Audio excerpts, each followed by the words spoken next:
Hello guys, ഇത് ഞാൻ ആദ്യമായിട്ട് ഫ്ലൈറ്റിൽ പോകുന്ന വീഡിയോ ക്ലിപ്പാണിത്. ഞങ്ങളൊക്കെ ഭയങ്കര എക്സൈറ്റ്മെൻ്റ് ആയിരുന്നു. ഞാൻ, അമ്മ, അതേമാതിരി ചേട്ടൻ, പിന്നെ ഫ്രണ്ട്സൊക്കെ ഉണ്ടായി. അപ്പോൾ എല്ലാവരും ഫസ്റ്റ് ടൈം ആയിരുന്നു ഫ്ലൈറ്റിൽ. പക്ഷേ ആദ്യത്തെ ഫ്ലൈറ്റ് എക്സ്പീരിയൻസിൽ തന്നെ 4 ഫ്ലൈറ്റ് കയറാൻ പറ്റി. അതുകൊണ്ട് എനിക്ക് നല്ല സന്തോഷമായിട്ടുണ്ട് ഗൈസ്. 2 ഇൻഡിഗോ ഫ്ലൈറ്റും 2 എയർ ഇന്ത്യ ഫ്ലൈറ്റിലാണ് ഞങ്ങൾ പോയത്.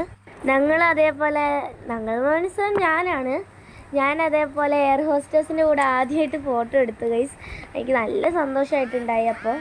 അപ്പോൾ ഞങ്ങൾ ഇനിയും കുറേ ഫ്ലൈറ്റിലും അങ്ങനെ കുറേ സ്ഥലത്തൊക്കെ പോകുന്നുണ്ട്. അപ്പോൾ ഞങ്ങൾ അതൊക്കെ ഇടുന്നതായിരിക്കും. അപ്പോൾ ഞങ്ങളുടെ ഫസ്റ്റ് ഫ്ലൈറ്റ് എക്സ്പീരിയൻസ് ഷെയർ ചെയ്യണമെന്ന് തോന്നി നിങ്ങളോടൊപ്പം. അതുകൊണ്ടാണ് ഷെയർ ചെയ്തത്. പിന്നെയെന്ന് പറയുമ്പോൾ ഈ ഫ്ലൈറ്റിൽ നിന്ന് ഏറ്റവും പൊക്കത്തുനിന്ന് ഇങ്ങനെ മേഘങ്ങൾ കാണാണ്ട് വ്യൂ എല്ലാവരെയും കാണേണ്ടതാണ്. അത് ഒരിക്കലും മിസ്സാക്കരുത്. അത്രയേ ഉള്ളൂ. സബ്സ്ക്രൈബ്. ബൈ.